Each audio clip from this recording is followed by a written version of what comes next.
Good afternoon, ladies and gentlemen. Welcome back to another beautiful evening of the DoorDash LCO. Of course, I'm your host, Mac, and we've got a bunch of action lined up for you all tonight with Oceania's finest League of Legends talent, and in terms of, on the camera and off the camera, in the server there as well, which you will see some of on the camera. But that's enough out of me. Look, we got to get to the games. But before we do that, let's have a quick look back at last week and see how things went back then. Nexus turrets are in their sight. There's the ulti from Sapphire, looking to try and be the hero play. He jumps in, but he falls on down even quicker. A double kill here for Shock. Only gets himself another kill, so close now to double digits. As they realm warp into the fountain, there is no escaping the fate of this game. Here they go. Bjornhorn, what can they find with it? That's a massive moonfall by Mammoth, but is it big enough? He doesn't survive. He falls on down. Hello finds one. He gets an all-important shutdown, but can he live to tell the tale? He's running away, but can he survive the chance reset angle? Who's become a Cogmore, who's searching for the kill in the fountain. It just does not matter. They're now going to look for another kill. Frost in a bit of a 1v2 angle, looking to try and showcase this mechanics. Get bopped to the head by the Wukong, as Lived is unstoppable. But can he survive? Will he grant way a reset? He's surviving for the meantime. The Triumph is OP. The sustain of a Divine Thunder is that much better. And Chiefs get an ace. Able to steal that one at all. Legacy. Ooh. Oh my god, what a flash, what a play from Emil. Stop it. He's locked in place too. He might just die for this. He goes golden. At the last moment possible, he's going to fall on down eventually, but it's done enough. Has he done enough? 2 for 1 so far. And that's a little look back at what happened last week. There was a whole lot of upsets and a whole lot of action in the first super week of plenty coming at you all. This split this week, of course, is going to be yet another super week. And the super talent that's going to be joining me for day number 1 this week is... Who is it? It's Rusty and Jordan. Hey, oh, I forgot who it was. How you guys doing? How could you forget about us, Mac? You've literally just been sitting with us for the last hour before the show started. No, I wasn't. Don't ruin the surprise of the bit I was trying to do, Jordan. I hope you're enjoying that one. Rusty, how you feeling today? You looking cozy? Yeah, I'm very cozy. I originally had a more fancy outfit, let's say, but it's too cold for that. It was a very thin shirt, and I immediately regretted that one, feeling a bit like a Mentos ad. So we went back to the tried and true. Very snug today, Mac, and ready to go. Very, very good. Now, Jordan, you weren't here on Friday last week, were you? So let's have a look back at the standings, and you can tell me what you thought of this one. Were you here on Friday? I don't think you were you? No, I wasn't, actually. I felt like Rusty's actually missed the memo. He still thinks it is Friday with what he's wearing, but that's fine. That's okay. We do still have the Chiefs up the top of the standings, which I guess is not too much of a surprise. I mean, Peace looked like they had the opportunity to overtake the Chiefs at one point, but once again, Chiefs managed to climb their way back up. I think what's most interesting about this is just how close literally everyone is, except Mammoth. I mean, 4-5 for Legacy, Direwolves, and then even that isn't that far away from the Chiefs, considering we're not even halfway through the split yet. There's still a lot of work to be done, I think, for the Chiefs to continue to maintain first place this split. Hey, big point though, Jordan, just quickly. We're not halfway through the split. Mammoth could still make it. True. Can't write him off anytime soon. The split is actually quite young, surprisingly. It's just been a little bit of a rough time there for Mammoth. Look, they have gotten close a few times, but unfortunately just trying to close out seems to be something that they need to improve at, and they've got at least a whole, like 10, 11 or so games left to do it. So hoping that makes it, it's more than 11. What am I thinking? It's like 16 or something. Anyway, that's a lot of games. Enough games to get to the top of the ladder if everyone else loses every other game. So let's see if that happens. Surely they still have a chance to make playoffs there. But now let's have a quick chat about Chiefs on the top of the table. So from what we've seen from them, it's been extremely exciting. They've brought a whole different face. Well, not face. They've got the same team as last split, but they've brought a whole different caliber of team, and sticking together, improving over last split. We had a lot of moments of brilliance towards the end, but after this first round robin, Jordan, it seems like they are just looking like they're in their own sort of caliber at the moment. Yeah, I mean, I don't know if I necessarily agree. Like, I think they're looking really, really good, and they're definitely looking a lot better than last split, which is fantastic news for them. And they're definitely looking like they should be a playoffs contender team, maybe even a finalist contender team. But to say they're in a league of their own might be a little bit of a stretch, in my opinion, given that they did just lose to Peace last week. And the fact now that, we obviously haven't spoken about it yet, but Peace has been making some roster changes again. And so we'll have to see what they look like. I mean, I'm still expecting to see a little bit more out of Pentanet as well. Like, I don't think that you can say that they're out of contention at this point either. So, like I said, like we're only, a third or maybe a little bit further than a third of the way through the split so far. So I don't think that we can really rest on our laurels right now for the Chiefs. And in particular for them, they certainly can't be doing that. They need to be ensuring that this continues because there's still a lot of legs left in this split. There certainly is. And there's a lot of the games left to get to today as well. So let's have a quick look at the schedule and what games are going to be played. To kick things off, we got Mammoth and Pentanet at 6 p.m. So that will be coming up in around 20 minutes or so. You got Legacy and the Chiefs going head-to-head at 7. 8 p.m. Order and Gravitas. And then at 9 p.m. Peace and Direwolves at the end of the day. Now that one's going to be interesting for me because Peace have got another new roster shuffle coming into today. And Direwolves have started to show a little bit of form coming into the end of last week. So Rusty, do you think that's the game of the day, or are you looking more towards that Order Gravitas matchup? Damn, I think Peace and Direwolves is the game of the day, just given all of the changes that we have been seeing from them, right? Tally coming into the mix, Direwolves actually bearing their fangs as a roster. There's a lot to be excited for with our 4th game of the day, and definitely because it's now a new week, a fresh start effectively, to measure how they shape up week to week, not just what we saw back to back. Beyond that, though, I am personally, I'm going to say more excited for Order and Gravitas, just because this is such a close match. And a lot of the middle of the table right now is just so close in general. It can change day on day, and that's an exciting match to see how it pans out. Yeah, I really want to see exactly how that one goes. Look, Gravitas have been looking good. I guess, you know, first game of the day as well, there may be a chance for an upset. Penson have looked a little bit shaky around the edges every now and then. And if Mammoth get off to an insane start, they almost managed to get that W against Peace, but then Peace's late game was just a little bit better. So we could see that happening unless Pensonet decide they want to lock it down and go back to what was working for them in split number 1. However, Jordan, look, what would be your game of the day there? Were you looking more towards, you know, maybe that Legacy Chiefs game? Look, to be honest, for me, it's definitely Peace Direwolves as well. I don't think you can really go past that matchup, especially given the history between those two teams from Split 1.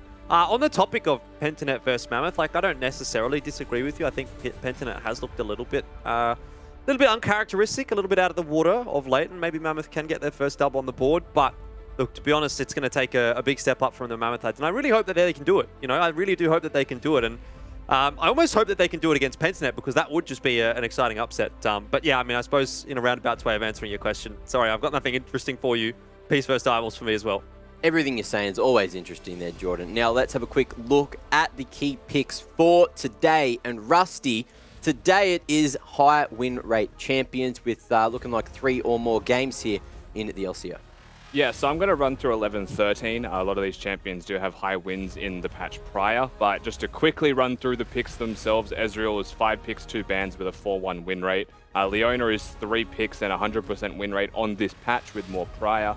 Volibear, 2 picks, 3 bans, 0 losses, so 100% win rate. And Leblanc, 3 picks, 5 bans, 100% win rate as well. And just to quickly dive into these champions a little bit more. Also, Ezreal, something that we've spoken about before. And I know people at home might say, stop talking about Ezreal, deal with it. We're going to keep talking about it because it's really good. It's a safe, strong champion. It works really well on the weak side of the map, which is one of the biggest advantages that Ezreal will always provide. And a lot of that is because 1, very good with levels, 2, very good with cheap items, which means if you're getting less resources, you're going to item spike at the exact same time as the strong side of your map, which means the whole team is going to be strong at the same time, which obviously is a good thing. I don't need to say that. And this also does work, and I was musing to myself with a lot of other similar champions like Twisted Fate Gangplank because they have money income of their own accord and can be weak-sided. Ezreal goes into that unique list with how cheap his items are. Leona is broken. Volibear is an insane champion with a lot of dive potential, which works incredibly well in aggressive leagues. So a lot of dive threat, a lot of dueling threat, a lot of skirmish threat, and a lot of League of Legends right now is revolving pretty heavily around how the jungler works either with the mid laner or towards the side laners without the mid laners being involved. And Volley can do both of those exceptionally well, so is a pick to keep your mind on. However, I would say Volibear is a lot more of the onus is on him having the initiative. So most Volibear teams, if you see them taking the first step, that's usually them winning. Where if they're reacting, it could be them losing. Leblanc, the last one here, is something that we've been seeing a lot, and I have been talking about a lot as well. Just has really insane setup with the chains, is impossible to kill. It just is an absolute menace for teams to deal with. And if you think back to the Direwolves versus Pentanet.gg game last week, Shock puts in a crazy amount of work, 25 Magi stacked Leblanc, and is able to effectively carry for the team. and just showcased basically what Leblanc is able to do. Yeah, that was a very interesting game as well. He managed just to dance around and just be such a damn nuisance there with that champion. But a champion who I think needs to be in these key picks, a champion that I think needs to be picked more often here in the DoorDash LCO is Kha'Zix. Because you were having a chat with me earlier, Rusty. You were saying you think that Kha'Zix has this kit that allows him to be a competitive threat. Yeah, I've done this thing, Mac, where last week I was going through the champions with everyone. I believe Kha'Zix was my pick that you all had to guess the names of. And basically, after that show, I went and played a game of League once in solo queue, and I was like, this is broken. I tuned into the LPL, and someone was playing Kha'Zix, and I was like, that's confirmation. There's no way this champion isn't broken. It's being played competitively. And one of the basis of this, and one of the big things that I took from the pro match that we watched, SOFM from Sunin Gaming, if anyone didn't see it, you probably didn't, is that he goes Umbral Glaive with Zombie Ward, so his vision control is insane, and Kha'Zix is an assassin that likes to have flank smack, and you can permanently have a flank undetected because of the combination of Umbral Glaive with Sweeper, and then you have permanent vision placement as well in the places where you clear those wards because of Zombie Ward. So I think it was like a 30-minute game. He had like 150 plus vision score. And it's an absolute menace to deal with, and that's not even taking into account the fact that he can one-hit you with his builds and combos that you've been learning from Why Not. And look, as you were saying with that build as well, I've actually tried that build in Bronze, and it doesn't work as well as competitive games. So even if I have all this vision, you know, people are just going to be not using it, not looking at their map, and everyone dies anyway. So maybe I started the meta, who knows? Maybe it's a combination that's been around for a very long time and I thought I created it, but it's now being used competitively, so let's see that in the DoorDash LCO. Let's just get Why Not back in, you know, he's a Kha'Zix king. Just make it happen at some point, Legacy. I know you're listening, I know you're out there. Now, let's have a quick chat as well about from the fans. You guys at home are gods with creating the content. Now, we want to see more content from you this week, all right? Send in your op.gg, send in whatever memes you're creating. Take a photo of how you're watching the show. Take a photo of yourself enjoying watching the show. Take a photo of what's for dinner and what you ordered off of DoorDash. I don't even care what you send in. I don't know, send a photo of how crazy your socks are. Send a photo of how pretty you're looking. Just send a selfie, even if you're sad, and we'll try to cheer you up. What do you reckon? Sounds good, boys? Yep. I'm down for that. We can give it a crack. Beautiful. So send in anything. And someone else we've got to send in as well as Nat. Nat, come on. Let's have a chat. All right. What are you doing? How you feeling? Where you been? You're back again.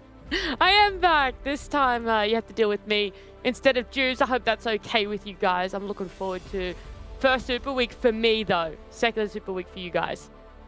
Yeah, and it's going to be yet another great week because we're going to be kicking off this week before we get into the game with yet another champion quiz where we all decide or have to remember the ability names of a champion that one of us here on the panel will decide. And that person right now is going to be your big man, Elfish guy, just there, third on your screen. Okay, so the champion that we're choosing today is going to be Zyra.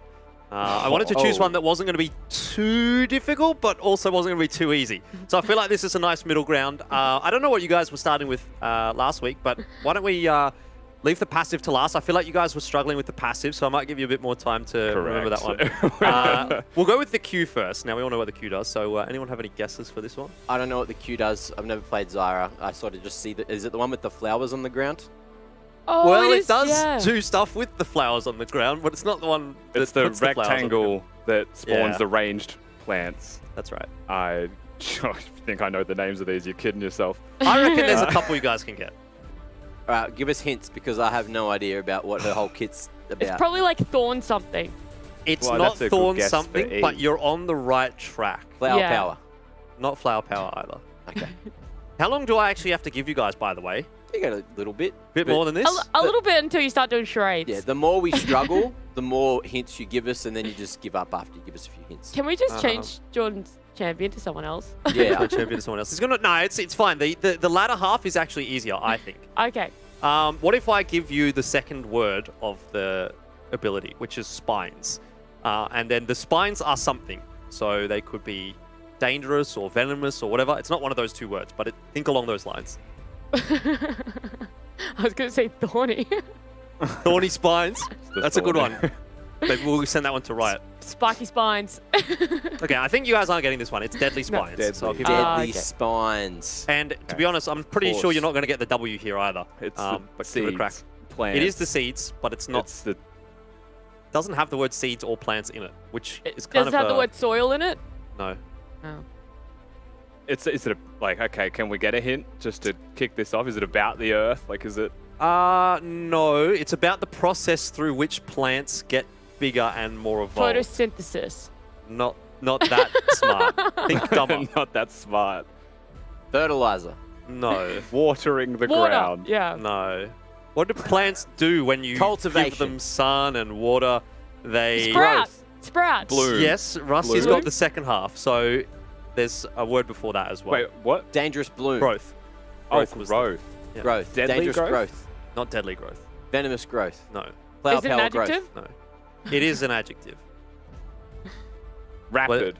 Oh, you're on the right path. It Fast? actually does start with R, but it's not rapid. Ooh. Really fast. Well, that was a good try, but it's not that. Zyra's tough. I play this champion too. I'm really upset about this. I've never played her. I'm gonna put full disclaimer on that.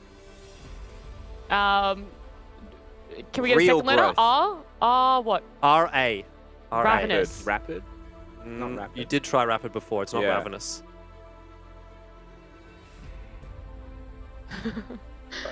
I think this is a hard one. Rampant. Rampant. growth. Rampant. Rampant. Oh my Rampant god, I growth. knew that. There's Yeah. just weird words Alright, in these so- abilities. We're so- never going to Yeah. get these. These last two, I think, are the ones that I'm expecting you Tanglethorns? to be able to get.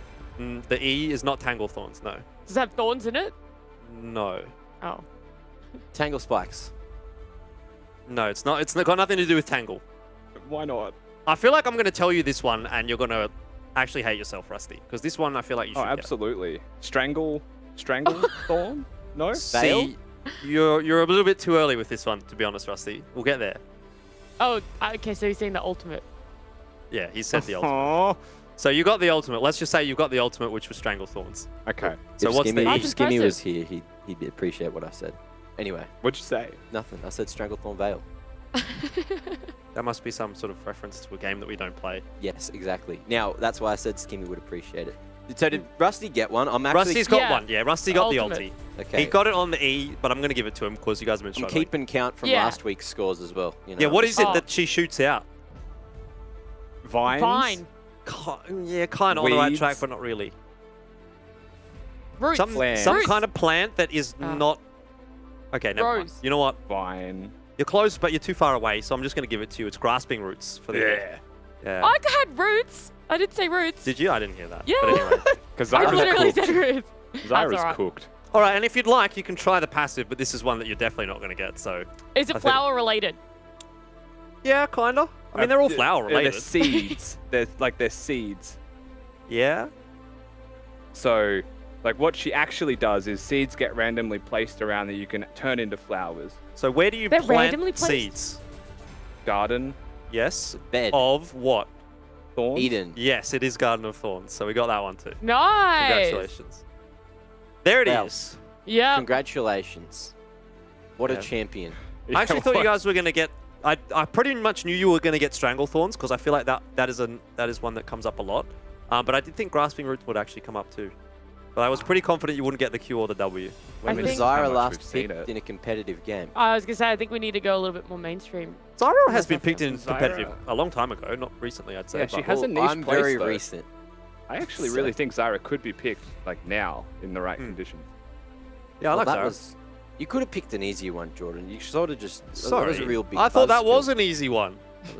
It's an easy champion to play as far as I I've been reckon told, if you but- had gone Leblanc, Yeah. I would have been able to answer it.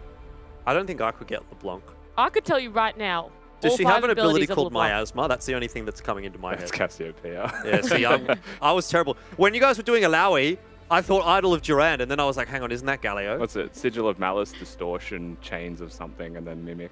Chains of Corruption, maybe? That's It's I feel like that's a Mirror- Morgana ult. No, that's Soul Shackles. So her Ah, passive see, it's too is hard. Mirror This Image, Sigil of is a- Silence, Distortion, Ethereal Chains, and then Mimic is her ult. That's LeBlanc. Is it a bonus point? Yeah, Nat, you Well, get you a know. bonus point. Good job. Yeah. Thank woo! you. However, Is that the one you chose for later? no, that note- no, I chose one I don't know. Sorry. On that note, we've got to move forward because we've got 10 minutes to do the pre-game. We've got to chat about both these teams for the first matchup of the day, which is on the other page, and it's Mammoth and Pentanet because I got the memory of a goldfish, so I have to write things down. Let's talk Mammoth first. Now, Rusty, you said in particular you wanted to be the one to bring us the information with Mammoth here because they've got a long way to go to get back into the ladder. So, please, here you go. Yes, the distance they have to cover back is large. In saying that, it hasn't been an easy run for them so far, and I don't know if it will get any easier from this point. Anytime I feel like we see moments from Mammoth where we're like, wow, that was actually really good, it seems to go the opposite way the next game, right? And that varies from play to champion to player itself. Gudo is obviously the person that we're meant to be highlighting because in this last game that you saw, right, actually gets the Diana, and we're high on that. Starts the game off extremely well, and suddenly we're like, okay, there's a chance here. Like, this is the type of draft that took it to the wire with Peace. And then Chiefs really just shut the door on any kind of possibility of that happening, namely through a lot of strong play from Lived and Kisei. And with the unique, of course, Mundo support, Mammoth had a pretty hard time dealing with that one. But again, glimmers and nothing more. Yeah, so it was a very good attempt so far from them, but unfortunately still hunting for that dub. Are they going to be able to find that today up against Pentanet? Jordan, that's the real question. Now, tell me about Pentanet and tell me why they're not going to let Mammoth take a dub today. Well, they certainly don't want to let Mammoth take a dub today because that would raise another eyebrow. And I think for Pentanet, there's been quite a few eyebrows raised over this split thus far. They haven't looked like themselves. They didn't look like the split one Pentanet for really at all, really, so far this split. So I'm a little bit concerned. I don't know, is concerned the right word? Like, I still have faith in Pentanet at this point. Especially with this win against Peace, I actually do think that, you know, we started to see a few more signs of life, but going to have to see it on a bit more of a consistent basis. Now, as far as Pentanet versus Mammoth is concerned, I don't think you could be hugely concerned for Pentanet, but it's going to be these games against the likes of Peace and Chiefs and Direwolves and maybe even Order and Legacy that you're sort of starting to wonder whether or not Pentanet is as good as they were back in Split 1, or if there's something sort of starting to go wrong with this roster. I think, again, it is early stages in the split, so I'm kind of prepared to almost not worry too much about how things have been going for them, given that there's, well, a lot of time still left in the split. And end of the day, as long as you get into playoffs, you can still make that run. And I kind of would back Pentanet to make that run if they make it to playoffs. And for them to not make playoffs, well, that would be a bit of a scary prospect. But overall, I mean, the TLDR is they're having a rough run so far. I'm not too concerned just yet. I will be concerned if they don't make playoffs or if they struggle in playoffs. But for now, they've still got time. Yeah, I did notice as well, I think Pabu tweeted earlier that he has a huge champion pool that he wants to play this week in the LCO. So we'll see if he pulls out something experimental today. However, Nat, I heard from a bird that someone's down on the side lanes there that you want to have a chat to. There's actually two people down there that I would love to be having a chat to, and that is Fredit and Frost. Thank you guys so much for joining me. Frost, the last time you came up against PGG, you had an outstanding performance. Are you looking to sort of bring that one back or try and capitalize and do better this time? Well, I heard in the interview that Predis was going to teach me a lesson or two today. So I'm just hoping that he can deliver his part today. Do you think you'll be able to braid it? Do you think this is going to be a very different bot lane matchup compared to last time? I don't know. Maybe. Depends. Depends what I play. Depends what we draft. Depends if I'm feeling like it. Maybe I won't feel like it. Maybe Frost will go 8-0 this time and still lose. Maybe not. We'll see. Okay, so you're sort of just leaving, you know, your playstyle up to the draft. Have you guys been, you know, working a lot on the sort of champs you guys are going to be drafting? Has there been much change or talks in the team for that? Not really, no. A little bit. Okay. All right. Okay, I'm excited to see that Mammoth could be changing it up. PGG, you guys seem to be just keeping it to what you know. But Brayden, last week you guys did lose to Gravitas, but you got that win over Peace. How is the atmosphere in the team around that win and loss? It's actually all just a ploy for me to not get my DoorDash MVP voucher. So the second I get my voucher, then we will probably just go undefeated for the rest of the split. But until then, my team will try the best they can to either lose or like out carry me so I don't get my voucher. So Right. Yeah, we'll see. Yeah. So pretty much all they're doing is if you're doing really well in a game, they're just going to throw it so you don't get that voucher. They just want you to go hungry over there with no DoorDash. No comment. Oh, gonna have some words to PGG over there. But Frost over on Mammoth, you guys are still hunting for the win. What are you guys looking at bringing differently today? Maybe new champions. I'm not sure. Well, like, we'll win eventually, right? So I'm just hoping that it'll be this week. Yeah, I really hope that for you guys as well. But thank you both so much for joining me, and good luck in today's game. Thank you. Thank you. I loved the Praetor theory coming out there that, you know, if he's en route to get the DoorDash play that delivered, then his team may just do a couple of hiccups. That's interesting. Interesting to think that. However, he didn't sound confident. That is something that we're usually ready for with these Praetor interviews, is confidence. Is that, I don't know. I don't even know what champ I'm playing. Once I know, maybe we'll win, maybe we'll lose. Who knows? I think he's just woken up on the wrong side of the bed. Or just I was about to woken say up. that. I was going to say, I was like, I should have asked him when he woke up. He seems like he was still coming out of... You know when you just wake up and you've been having a really crazy dream? Yeah. And you kind of don't really know where you are? It felt like that. Well, something that we need to have a feel through to see what we're all feeling in terms of the matchup is the prediction. So let's bring this one up. I'm expecting it to be relatively one-sided. So far, so good. Twitch chat probably going to be leaning towards Pentanet because they got a huge bloody fan base. Hold What? up. You've got us backwards here. No, Rusty, I don't know what you're talking about. I am not know what you're 24 talking and about. 12. I'm just saying, I'm the prediction god this split. No one can even touch me. I think it looks perfectly fine. Rusty, you're trying to Production said besmirch my that's good accurate. name? Production What is said this? that's accurate. Let's go to the second page. All right, let's move I forward. did not even pick that up. I can't believe you're that on top of your score, Rusty. Honestly, my score could have come up with 10, and I would have believed production. Yeah, but that makes sense.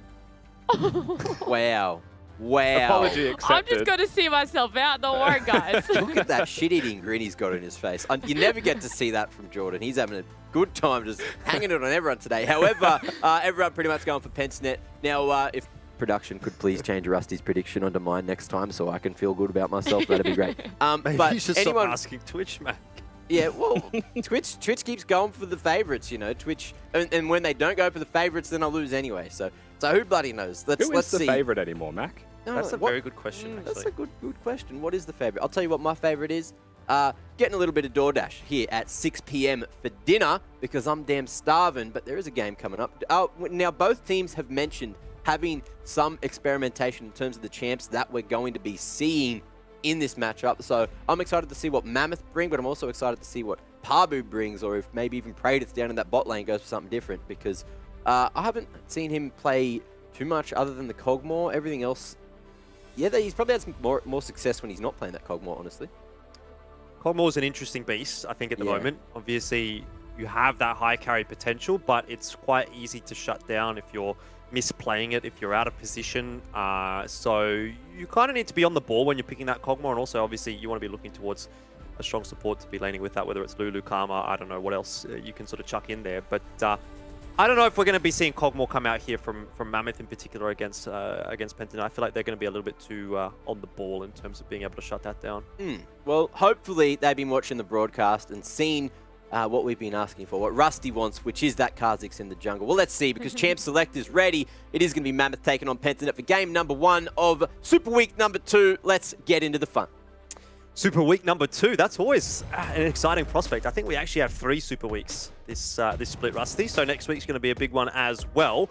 What are we expecting out of this matchup, though? Mammoth obviously struggling. Pentanet, though, a little bit up in the air. I mean, is there any upset potential here, or are you all the way of Pentanet? I think it's interesting to, actually more break down what it is that Pentanet are going to pick in draft, because we got a moment last week, right, where we're like, oh, I have a lot more confidence in this team suddenly, because they've played the tried and true, right, the tested, and even in the post-game interview with Praetor, he was like, yeah, we just decided to actually win a game to give everyone some actual hope again, because they are learning and developing new styles, which is what you would expect from them.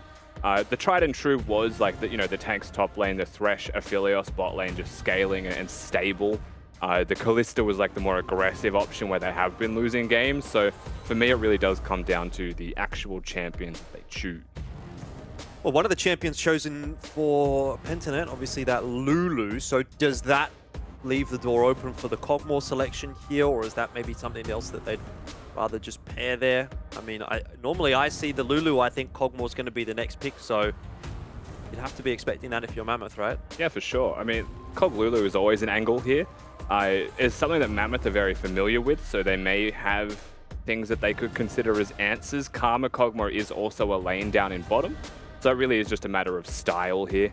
We know that PGG will just pick the Cogmore Lulu if it feels good for them in their first three.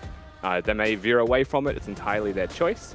One advantage of the Karma into the Cogmore and the Lulu is a bit of extra wave control. So there's a world where you can just pick any AD carry, like they are going to go for the Ezreal here, as you can see, and be able to just play two sides of the lane, poke, be aggressive, and if necessary, control the pace of the minion wave through Karma's wave clear potential.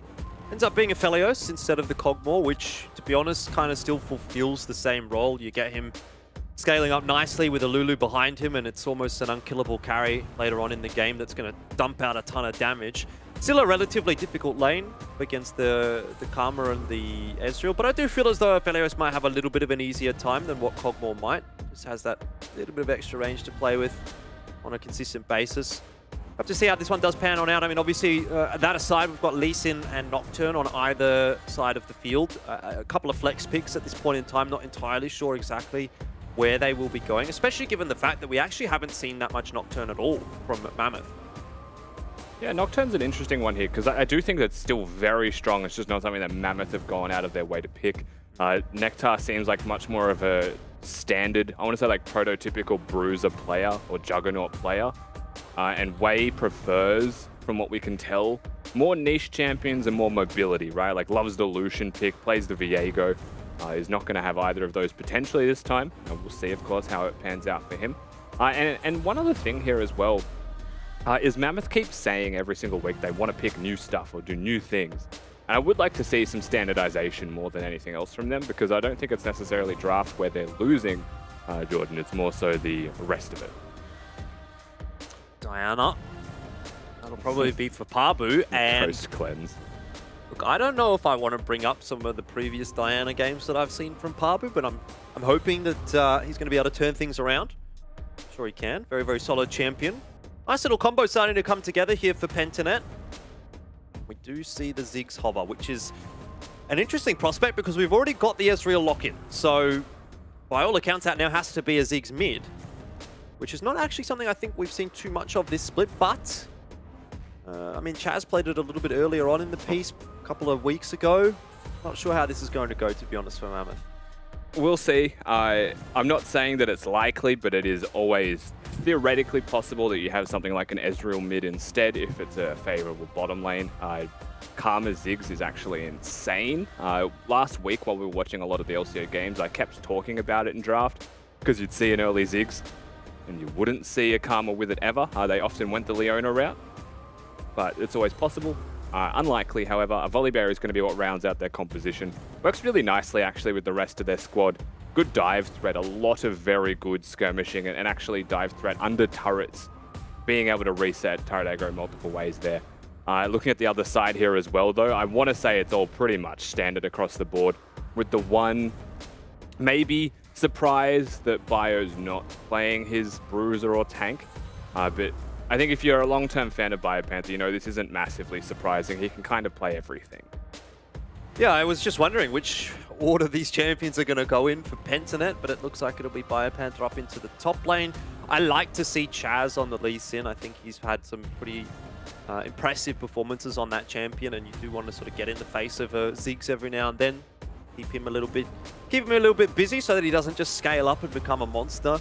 Nice combo as well for Pabu and Chaz in terms of the 2v2 from, you know, mid jungle prior was something quite solid indeed. I don't know that there's much of a world where Mammoth is going to want to take that 2v2 fight early on in the piece. So overall, it doesn't seem like too shabby of a composition for Pentanet. You know, you've got early pressure coming through from mid and from jungle, but then you scale quite nicely into the late game with that Aphelios that's going to get all of the assistance through from the Lulu, and then obviously a Leona there to sort of babysit him during the lane as well. I think it sort of comes together quite nicely, although it is a little bit of a... I mean, it moves away, in a sense, from the traditional Pentanet style, which is obviously just having that big tanky front line from the top lane and you know, you do sort of get a bit of a different style from them in this respect. Yeah, I think a couple of the things that it does provide is very good just 2v2 fighting through top side, right? Diana working with a Lulu early can be quite powerful. Lee Sin is fine as a mid laner. In saying that, he is against a Ziggs, and the way that I see that lane is there's really no moment where I feel like a Lee Sin's comfortable in that 1v1. It should be Wei that has a lot of the initiative in being able to push waves, or the cost of Chaz being able to match his push is usually health. So there's a pretty significant trade there, and bottom lane's the one place that I'm looking at and saying there's really no world, particularly with the right summoner spells, where Frost or Shinky dies, even though it's a Leona and a Philios. However, once they hit level 6, you know, once the teleports are available from solo laners and Parbu's on the bottom side of the map, that is a devastating team that you have to deal with in Pentanet.gg, and surviving that is easier said than done. Yeah, I mean, I think it's fine for Pentanet to be playing into that as well. You know, in terms of some of the storylines that we've spoken about for Pentanet in the past, we've never really considered them as the team that's going to just come in and absolutely dominate lane and push you out of the game that way. So they're a team that's more than happy to sort of play things slowly, get to those mid-game fights, get to those dragon fights, and start to snowball things from there. Been talking a lot about Pentanet though, and I think it's time to start talking about Mammoth. Today we have Threshy for an interview, and I think this is actually your first interview, Threshy. So how you doing, man? How you going? So just Yoza. We're doing pretty well. The team environment is getting a lot better, and hopefully we can get our first win sometime this week or even today. Yeah, hopefully that'll be quite an exciting game if you do. I just wanted to talk to you about your role in the team, right? Because we've been sort of focusing on Jalal when we've been speaking to Mammoth, and he's obviously been the coach that we've had a chat with the most. So are you sort of assisting him? Is like he the head coach and you the assistant coach, or how's that sort of all playing out? Yeah, I just pretty much do everything that he asked me to do, and then I just check up on the team and see how everyone's feeling before game days and throughout the week. Awesome. And I guess, you know, you sort of almost answered this already, but I sort of wanted to talk to you about how Mammoth has been going. Obviously, we're into the round robin 2 of the split. Are you and the team and everyone sort of happy with the progression so far, especially because you've had a couple of roster changes coming through from split 1? So are you happy with how things are progressing within the Mammoth team right now? Yeah, we've definitely seen the games, a lot of winnable games this split. It's just our mid-late game needs to be a bit fixed, which is something we've been trying to work on throughout this whole split pretty much. And yeah, once we fix that, I think we'll definitely look a lot better. Yeah, man, I think that's a good point, especially considering, you know, some of the good starts that you guys have been able to get. But it must be difficult sort of thinking about that going up against a team like Pentanet, who is traditionally one of the better sort of team fighting late game kind of esque teams. But are you guys kind of feeling like Pentanet is maybe a little bit more susceptible this split? Obviously, they've already lost to Peace, Chiefs, Gravitas, and Direwolf. So does that sort of feel like it opens the door up for yourselves today? Well, I think it's a bit too early to make any judgments about Pentanet right now, since they've had a very long year, pretty much throughout this whole year. But yeah, hopefully we can sneak something in. Yeah, indeed. All right. Well, thank you very much for your time, Threshy. Appreciate it. And it's good to chat with you. Thank you. Thank you. All right, Rusty, not a whole lot going on there. Just a little bit of backwards and forwards in the bot lane. But as you said, nothing really likely to come of it.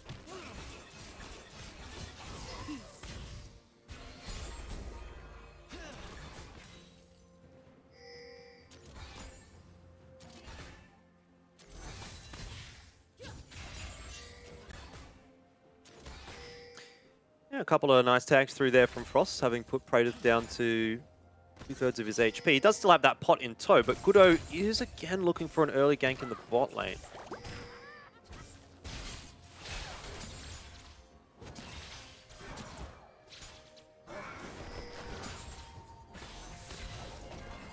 Deadly for your health bar. So both are just going to actually back away. I do feel like it was specifically just to make sure that Frost and Shinky are alive. And, you know, one interesting thing here as well, one harder to track fact also, is that Parbu's been playing really well around where his lanes are, where they're pushed. So even if he's not looking to gank, he is in the correct side of the map to ensure that the pushed lanes aren't at risk of being ganked themselves. And then as they go back defensively, as long as he believes, right, that there's no chance they get dove 1v2, they'll be fine. He's playing to the the strong side of the map. So the lanes that are already winning, he will protect to continue to win. Ooh. This is sneaky from Pentanet. Mammoth thought they were on the recall. Praedyth and Decoy just sticking around another wave. Obviously doesn't end up eventuating into much. Again, Frost able to just arcane shift back to safety. Here goes Decoy again. I don't expect that there's going to be a whole lot to come from this one unless Decoy sticks around a little bit too long. Praedyth trying to put the damage in, but the reality is always going to be that Frost is never going to die there. I mean, I don't honestly think the Decoy's missed, though. It's a small amount of damage that keeps whittling away at the health bar. It is still an Ignite advantage and a heal. So in terms of combat summoners, massive edge for PGG. So that aggression is definitely warranted to continue to try and win this lane out. Down in bottom lane, if nothing else, they've had consistent pressure. Mid lane feels like a very similar thing, honestly, which is surprising. You'd expect that Ziggs can just be able to chuck spells out constantly. Has even used the teleport, so the fact that Chaz is controlling him, it says a lot about how this lane's going. And Pabu, once again, has been hovering all the correct places, which does add up to be quite a big factor overall for the success of these lanes. It looks like Biopanther has a small advantage up in that top lane. It's level 6 first. Nectar getting tagged down, but that, again, is probably all that's really going to happen in this lane, unless there are some roams coming through. Pabu and Chaz definitely looking for the tower dive here, and Biopanther with the wild growth available is certainly going to cause some problems. That Mega Inferno Bomb was very nice for Nectar, but I'm not sure it's enough to keep him alive. The flash, however, will be Chaz under the tower. Oh my god, they've entered. Biopanther flashes forward and dies. Decoy might die to this tower as well. Looks like he'll just walk out alive, and in the end, the kill is secured by Pentanet, but at what cost? They all walk past a control ward on the way to the top turret, so it's really easy for Wei to just chuck out. The Mega Inferno Bomb clears the entire minion wave, and then you are just diving Nectar by himself alone under the turret. No wave to tank, and no level 6 on Pabu, who gets the Lulu ult. Means that he tanks as much as he deems necessary, disengages. Chaz ward hops in to keep hitting Nectar, and Bio flashes forwards with nothing up to be able to try and take him down with an auto. Thankfully for PGG, Decoy has reset and walked all the way to top lane. So the 4 members strong are able to get the kill, but the cost was extreme, including a dragon on the other side. I mean, I think they're a little bit lucky that one of them ends up being an execute as opposed to a kill that goes over to Nectar as well, because if he gets 2 kills out of that, starts to really pack on the items. Is he going to be a threat for roaming around the map? To have Paranoia available. Well, he's level 8. He doesn't actually have it cooldown right now, but you get my point. It's going to be up there fairly shortly. I think it's going pretty swimmingly in mid. Wei's up to 70 CS. He's able to keep ball rolling quite nicely. And now Chaz is starting to feel the pain of those waves continually crashing into his direction. It's full mid prio and even to an extent top prio right now for Mammoth. So they're quite happy to look towards this for this Rift Herald. Pabu has gotten a level up in experience over Gudo here, so level 7 to 6 means just a bit more damage in the trade, not necessarily a smite edge. Is looking. You've got Chaz hovering, but I think there's just too many members strong here, and this Herald should go before the bottom lane of PGG gets in. Pabu tries to sneak something away. Has probably given up his life for it. There's a full contest in from both sides. Chaz just able to ward hop over. Shinky couldn't get the killing blow in the end. Now, who ended up with the Rift Herald? Shinky. Yeah, Shinky got it. Okay. It's probably less than ideal if your support gets it, but hey, at least it's secured. Yeah, I mean, what matters is it goes to your team. They're not able to steal that one away. Pabu, I don't believe, had the smite, but gets over the wall to have it crack. And the way that I see that little play is because Praedyth and Decoy were both moving up and Ezreal was not. They were looking to start the fight early to buy enough time for the rotation of the entire bottom lane. They just died too quick. So, big misstep there from PGG. That's also back-to-back real missteps that we're seeing from them. And this is keeping Mammoth well and truly in the game, because you can talk about the setup or the plan, and it seems very solid from PGG every time, right? And the end result seems okay every time. They're a little bit sad about losing the Herald, but they're giving so much back to Mammoth through all of this aggression that this feels more like the PGG that we've been seeing lose games. Certainly does, but it is still early days, and to be fair, Pentanet have a slim gold lead, so it's not the end of the world. Obviously, a lot of objectives going to Mammoth is one thing, but we did sort of note that Pentanet scales quite nicely into this game with that Aphelios and getting all the assistance from the Lulu. So far, it's not perfect, but getting enough done that it doesn't warrant any super large causes of concern just yet. Again, Chaz just going to have to do the janitorial duty in mid and clear those waves out as they continually get shoved in his direction, courtesy of Wei. Yeah, but this is the thing, right? So top lane, Lulu should have pretty good priority early. That does start to go away naturally at about this point, and that's been accelerated for the Nectar in top lane, given the kills that he has been granted. So top lane's now something that's fine for Mammoth, where normally it's annoying, but like passable. Mid lane is a similar thing. Chaz was doing quite well early, and usually you get the Iron Spike whip and you can pretty much one-hit most of the minions and be fine. But the way that Wei is currently playing around the strengths that they have through top to jungle is influencing a lot of extra priority in mid lane. Chaz feeling a little bit less safe, and you can see, of course, Shinky there with Herald. Ooh, Frost's forced to cleanse and flash to get away from Decoy, who didn't even invest the Solar Flare there. That's a little bit of a error, I suppose, from Frost's in terms of his positioning. Now doesn't have those two defensive summoner spells. Do see the Rift Herald down in mid, though. That is going to be gold that's donated over to Wei and Shinky. Very close to a Ziggs satchel charge. Praedyth about to find where Goodo is as well. I like this play from Shinky. We mentioned this a fair bit last week, but Ziggs compositions rely pretty heavily on getting Rift Herald successfully to, snowball structures and get a good gold lead for yourself. That is the makings of a very good and free turret take. They've got a couple of minutes with some plates still available, however, if they want to make that happen. And Pabu and Decoy. Yeah, I think this might be bad news for Shinky and Frost, who, remember, just used both of his summoners. Decoy will flash onto the Ezreal to ensure that there's some damage, but Praedyth misses ult. Still, doesn't matter. He's got enough. And the dive is executed quite nicely this time. Yeah, Wei with teleport, not going to use that one. He's looking to break the mid outer turret instead. If those minions came with him, he had a chance. Chaz expending, like we highlight, a lot of health. And that is in satchel range now. So we're very happy with that one, at least as a trade. Unfortunately for Mammoth, like you highlight, the summoners went missing. So there was no way to survive that one in bottom lane. And this comes back to what we mentioned in Champ Select as well, right? The champions of PGG, once they get a chance to go bottom, there's really no way out. You are just stuck suffering. And there's 2 kills go both over to Praedyth as well, which is fantastic news for Pentanet. Exactly the player that you want the kills on.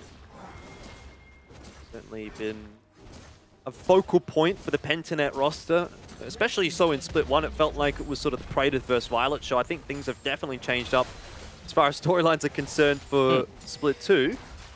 Tower goes down in the top lane, though, for Mammoth, so that's in response to the Dragon pickup of Pentanet. I mean, yeah, so they get a Dragon, right? They dive bottom. They're very close to getting the turret. There's 1 plate left standing on the bot lane outer. For Mammoth, it's just barely hanging in there. However, in mid lane, they break a full turret with plates. In top lane, the whole turret with plates is gone as well. The gold lead belongs to Mammoth. Frost's again. Oh, Frost could be in a bit of trouble here. Dragon's Rage and the Q follow-up from Chaz isn't quite enough damage for the tower dive. Heart-stopping moment, though, for Frost, I'm sure. Says hello to him, I suppose. Chaz gives him a friendly g'day. Pabu threatening the dive there, but Frost's just going to get his way out safely. Herald number 2 is actually the next big objective on the cards here. And again, with the changes on patch 11.13 to inner turrets being so valuable, Zig's going to be very happy to have a chance to get another Herald summon, another potential turret break for free. Especially with how easy they are to break. It is just really 1 Herald charge and a satchel.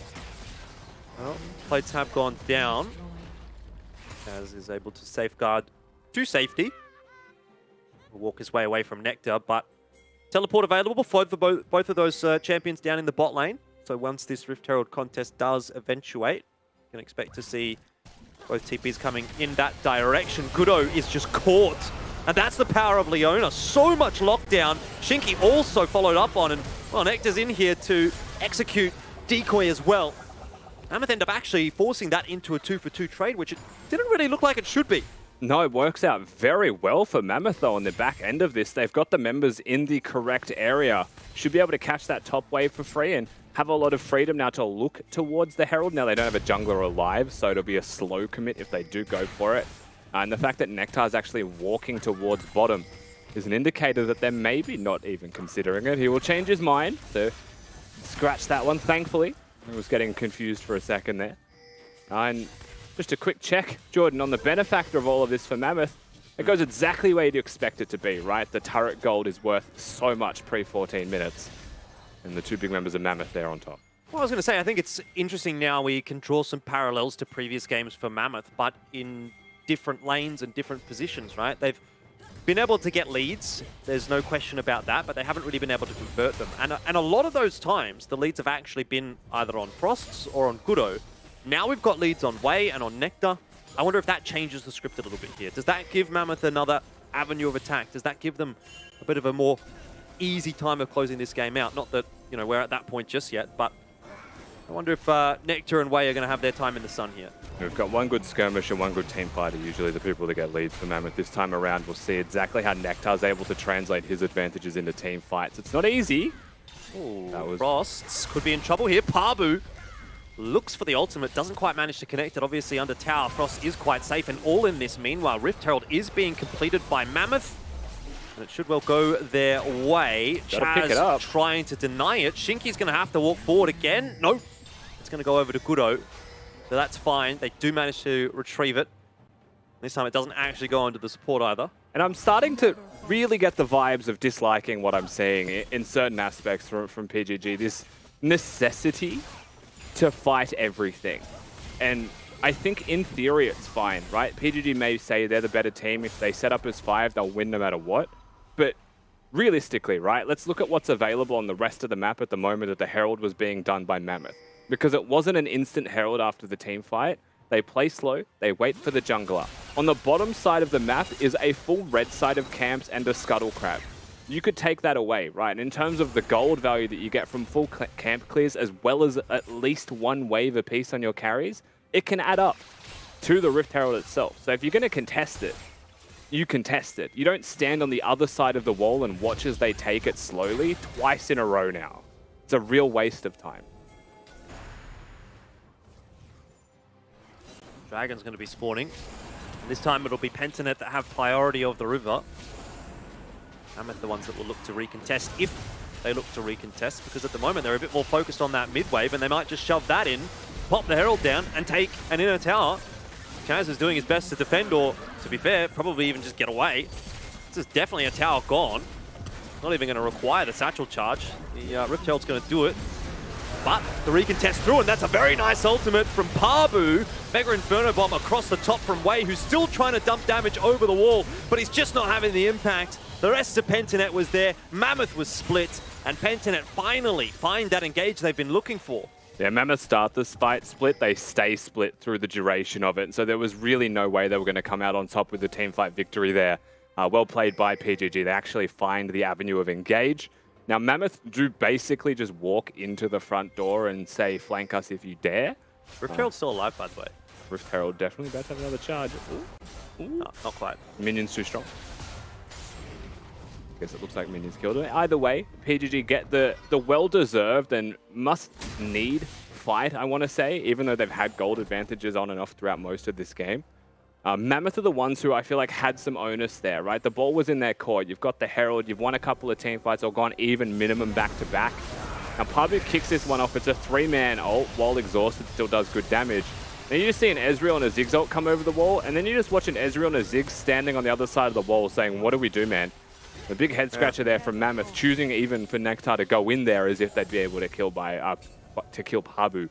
Bit of a head scratcher. Yeah, did have the stopwatch available as well, so there was no chance at that point. A little bit of an awkward team fight for Mammoth, not something that they would have been too happy with. Sets them back quite substantially now. 2 dragons to 1. You got a gold lead for Pentanet, despite the fact that all of those plates went over to Mammoth early. They've had 2 Rift Heralds as well.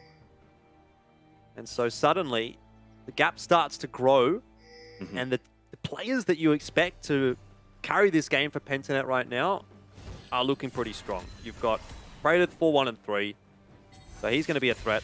And I don't know that there's anyone that really can deal with him at the moment. I mean, imagine Nectar jumps on top of him. Well, are you going to have enough damage solo? Not with the Lulu next to you. Pabu, again, looking for another kill. This time, he's going to grab it. That one's a relatively easy one, straightforward, quite routine in the end.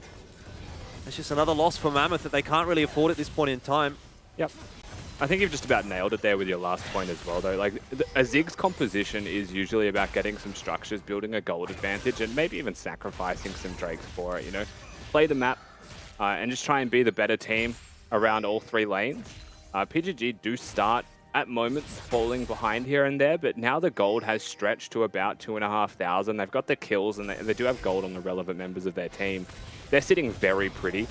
And no kind of gold advantage forged from this Ziggs comp means that your next step is like 2-3 full items completed for the Ziggs, where his teamfight damage becomes huge. And that's something that I think you'd be very happy to match if you were PGG. So it just comes down to a comp fight. And I think their comp is very good on the red side. Interesting to note that Wei has actually opted to go for Ludens instead of Leandries. Seeing a lot of Leandries from the Ziggs so far in LCO. Bit of debate around the item choice I saw on Twitter last week as well. I'm a little undecided as to which one I prefer, to be honest. I played a little bit the past week with both. And I think I prefer the Leandries. Just feels a little bit more consistent. Is this for Ziggs? Yeah, for Ziggs. So Ludens, because it provides just like the mythic passive, I think is the main reason that I prefer Ludens. Leandries is good, and the burn obviously feels really nice because you can hit one spell regardless of like a Ludens proc and be impactful. But having the flat magic penetration I think means too much when your damage is so high and scales so well. Where having 5 extra ability haste in the scope of things when most of your damage is low cooldown, I don't think is as relevant, right? That's the way that I see the difference. Yeah, I think that's the big argument, isn't it, really? It's whether or not you feel as though the passive from the Leandries is worth it, or if you want to get the extra magic pen from the Ludens. And if I look at an enemy team, though, that doesn't build a lot of magic resistance, right? Like, they've got 1 tank, the rest of it is artificial tankiness through shields. I think Ludens is insane value for scaling damage. Well, hopefully that's going to be the case. Wei at the moment seems to be a beacon of hope for Mammoth. 1-0 and 2. Looks like he's getting relatively close to his second item. That one going to be a death cap. Has actually picked up the Dark Seal as well, so hoping to scale very nicely into this game without any deaths, but we'll see if he can ensure that is the case. Decoy lurking again. He's been, I feel like, a secret MVP right now for Pentanet. He's been getting a lot of these good engages for the roster. Oh, I don't like what I just saw, Jordan. The fact that you're going to use an Ezreal ultimate and a Ziggs ultimate to try and fight a red buff when there's a dragon up. You could just chuck it at the objective instead. If you steal it, fantastic. You've bought your team about 5 more minutes without them having the soul threat. At the end of the day, I don't think red buff was something worth looking at all there. Well, Nectar could be in a bit of a spot of bother here. Actually going to cop the teleport through from Biopanther is Chaz. And he decides to follow up with the Sonic Wave here. So Nectar is actually on for the chase. Eventually should get out of here. Those fears are a little bit too much to deal with, of course. Rest of Pentanet working their way across, but spotted on wards. They're long gone. They have to run the long way. You've got a teleport coming in mid because this should be expected. You can see the ward that Praetus kills, so they're very aware of this. No Ziggs ult, no Ez ult. How do they get in? Pentanet cutting their losses and opting to go for this Baron here, but Decoy stands in their way. Praetus pops his ulti through, doesn't connect, but still, a Ziggs caught out is a freebie for Pentanet. And even despite the fact they don't get Baron, they get something out of it. They're still hitting it. It's quite low, 2.6 eventually does start to heal back on up. Pentanet, they want to keep it ticking over. Looks like Praetus has opted to go towards the blue buff. It's a bit all over the place from Pentanet in the end, to be honest, but hey, they got it done. I mean, I think the end result of this will just be the top lane outer turret. You can see the jungle camps as well as some vision being denied by Praetus. Decoy just hovering to protect. Mammoth have to teleport. They lose their mid laner, who really is the bastion of hope for them in this game. If there's no Ziggs, there really is no chance of surviving. And if Baron goes the way of PGG, then even a Ziggs has a hard time dealing with wave clear. So still a big win for Pentanet.gg overall. And this DoorDash LCO is finally starting to see some consistency from the top dogs of last split. It's just not as much in the early game. Oh, well, that can still come. Got plenty of games left in the split. And Nectar, who was so strong early, doesn't feel like he's as big of a factor anymore. Again, you just keep going back to the fact that Praetus has a Lulu that's going to stand right behind him and theoretically as well. The Leona is going to be difficult to get through, although I think in a lot of instances we've just seen Decoy being the engage tool for Pentanet rather than the peel tool. Yeah. Actually, we've also seen Lulu just working with Diana, right, as a combo. So Bio and Pabu have just been working in tandem. They're not even really needing to help Praedyth at all. He's been relatively untouched, hasn't he? Exactly, yeah. Has basically been untouched for majority of the team fights that we've seen. And I think a lot of this is because PGG are there first for the most part. A lot of the fights that have gone even or negative for PGG, they've been responding, getting their second. 2 items completed for the Aphelios. Well on the way to a third here as well. Starts to look like a pretty scary prospect. Chaz, the beefiest in terms of the levels at this point in time, is the first to hit 15. Probably the beefiest on the Rift as well.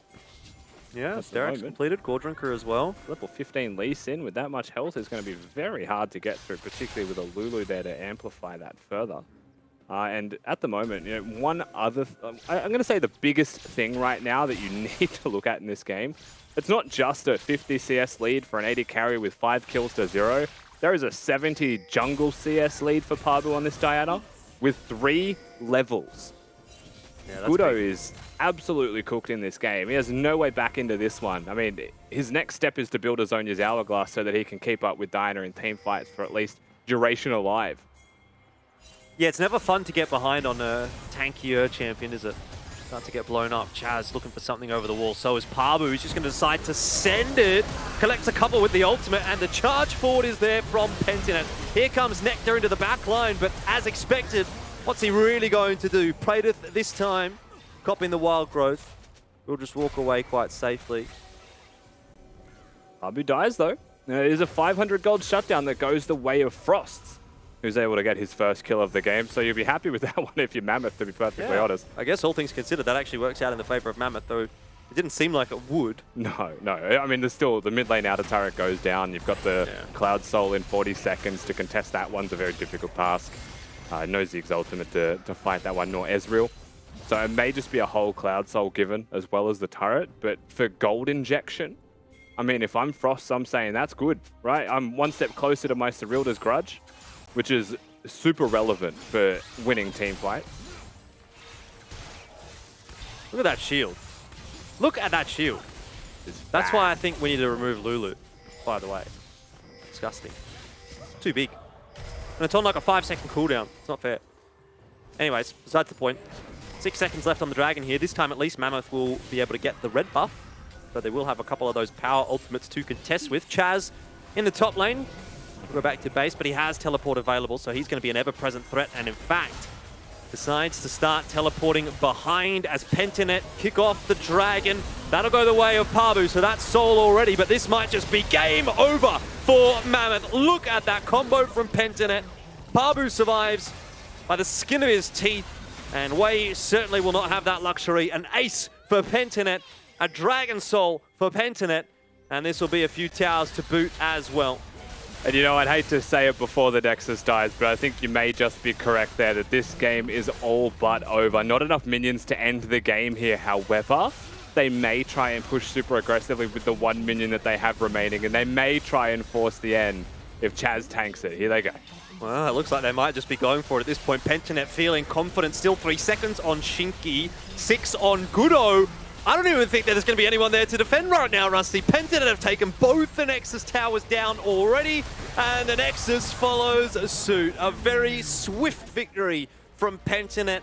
Not so much from the jaws of defeat by any means, but Mammoth had their moments at the start of that game, yet Pentanet proves to be just a bit too strong today. They'll hand Mammoth their 10th defeat of split number 2 and give themselves the 6-4, which is, you know, a nice place to be, I suppose, given how things have been progressing this season for Pentanet. Overall, I mean, not too many complaints, at least from me. I think the early game was a bit rocky from Pentanet. There was a few moments where it felt like they were forcing a little bit too hard.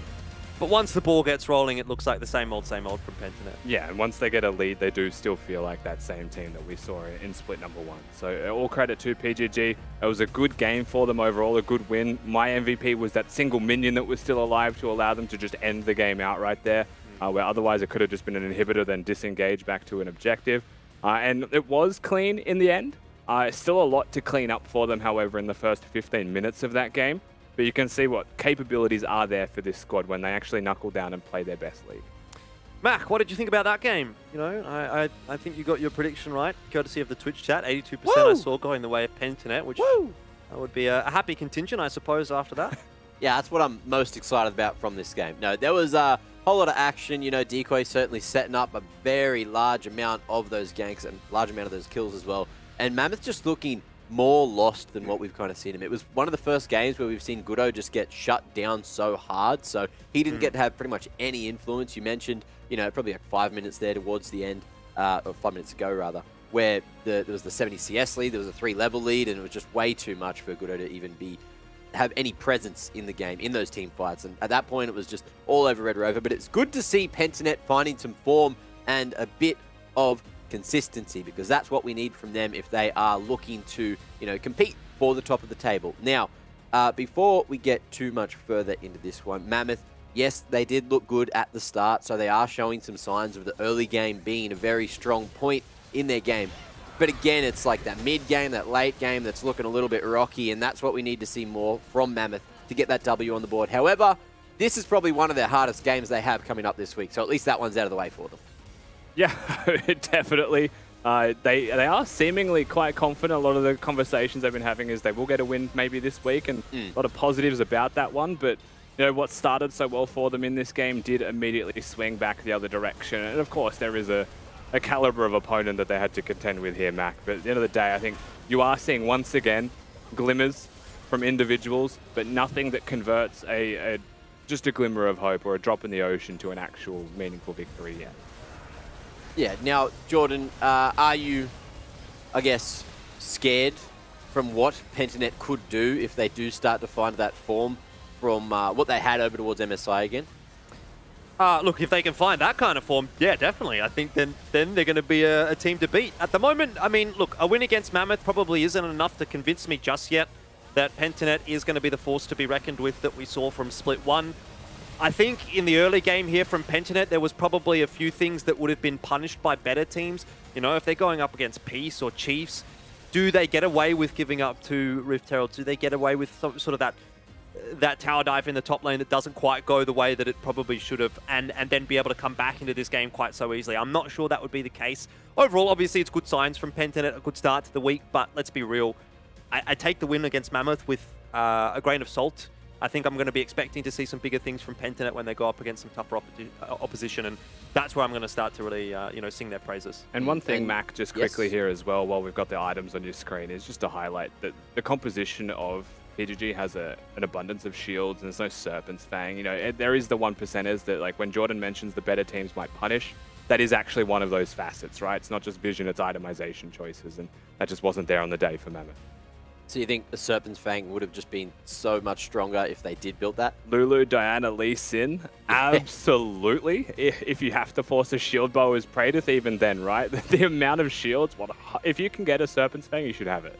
What about going back the other way as well? Because Karma's there on Mammoth. Should Praedyth have been going for a Serpent Fang early?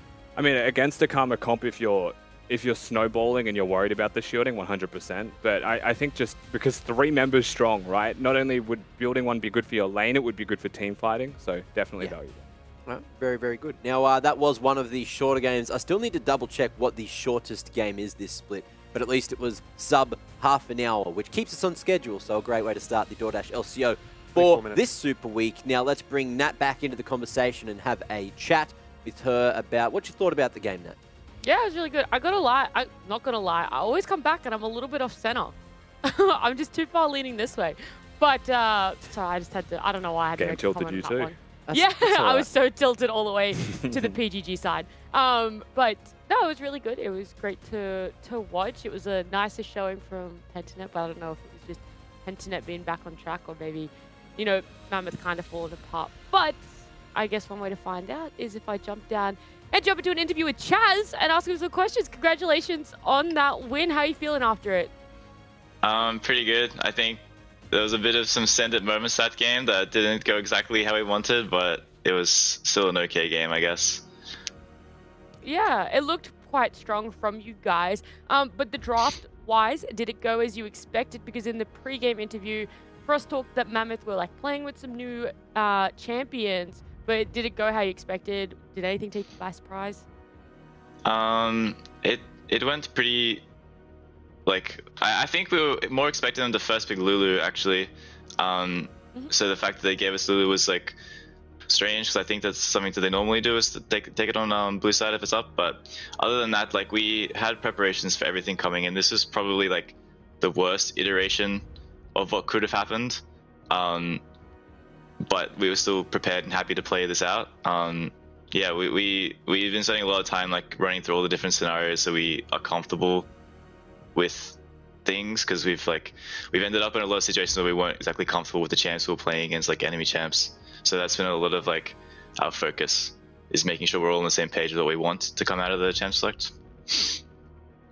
Yeah, well, it looked like pretty prevalent in that game there. But you guys also had a lot better early stage than what we've seen before. Would you put that down to you guys have been working on it a lot and it came through in this game? Or just more being up against Mammoth, you felt more confident? I think our early game's been improving a lot. We just like haven't shown it on stage. Like I don't think that we did anything different today. Like we aren't just suddenly better at early game like today than like last week by any means. I think well, Mammoth is probably not as well coordinated as all the other teams, so maybe it looked a bit better. But like this stuff we've been doing in scrims for a few weeks now, we're definitely a lot more of an early game. We can play more of the early game style compared to last split. I think this was just a game where we didn't like blunder it as hard, even though we still messed up the top dive like pretty badly. I honestly I don't think our early game was actually that good because we ended up losing the Herald and failed the top dive. But like these sort of plays is something that we've just been running a lot through scrims, and I guess we just improved a lot. Like I don't think this was necessarily like a great game to showcase how good our early game can be.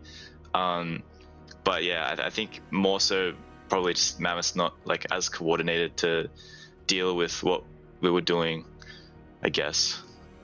Not entirely sure how to answer that, sorry. No, I do understand what you're saying, and I think there is a little bit of both. You guys obviously weren't in top form, but it definitely is looking better for you guys. But congratulations again on the win, and thank you so much for joining me. Thank you. Always good to hear from the Chazinator and to see how things are in the camp. But good to know that they were feeling it more towards the end of the game there, and the sending it didn't necessarily go as expected early on in the game. Speaking of sending it, who do we think got the player that delivered? Nat, I don't know if you gazed at the Discord yet, but what are your thoughts? No, I haven't gazed. I don't really know, though. I think everyone played a lot better than I have seen out of PGG in the past week. That's not like meant flame-wise. I just think that they really did look a lot better today. I would probably give it to one of the bot laners, either Decoy or Praetor, but I don't know which one. Yeah, okay. So, look, continuing the trend as expected, Praetor didn't get the DoorDash player that delivered. It was, in fact, Decoy, and it was one of the bot laners. So, big congratulations to Decoy for getting himself a $100 DoorDash voucher, being the player that delivered for the first game of the day. 2-1-10, setting up a whole lot of those team fights with 75% kill participation. You can't ask for too much more. And Rusty, 43 wards placed. Oh, you'd be loving that. Yeah, it's a pretty good number of wards placed there, Mac. I will say I'm a happy camper for the vision. More than just that, he was hitting his skill shots early. It stuck out to me. The dive top lane would have been terrible if Decoy wasn't there to secure that first kill. Could have been a very different story that we were singing from the dive where, you know, Chaz says, not very good, it could have been bad. So Decoy does a lot of work here as well through the team fights and is a big part of why they're able to win this game. You know, and Praetor, credit to him, solid game. He's just no Decoy. Good to see as well. Another support getting the DoorDash player that delivered. We were talking early in the split. We were worried that there wouldn't be too many supports getting it because obviously they don't make the flashier plays. But there has been a lot of support setting up a lot of their teams for victory. So that's a big W for them. Now, we do have another game to get to. That's going to be Legacy and Chiefs. But before we get there, remember, if you haven't had your dinner, exclamation DoorDash in chat. And also, if you're ready for Cat Jam, Mac Jam, or Rat Jam in chat, while we are going to be going to a break, exclamation playlist, have a look at all the sick beats because we have another one coming up. So ladies and gents, don't go too far. Legacy and Chiefs coming up just after the break. Natural charge. The Riptail's going to do it. But the recontest through, and that's a very nice ultimate from Pabu. Mega Inferno Bomb across the top from Wei, who's still trying to dump damage over the wall, but he's just not having the impact. The rest putting behind as Pentanet kick off the Dragon. That'll go the way of Pabu, so that's Soul already, but this might just be game over.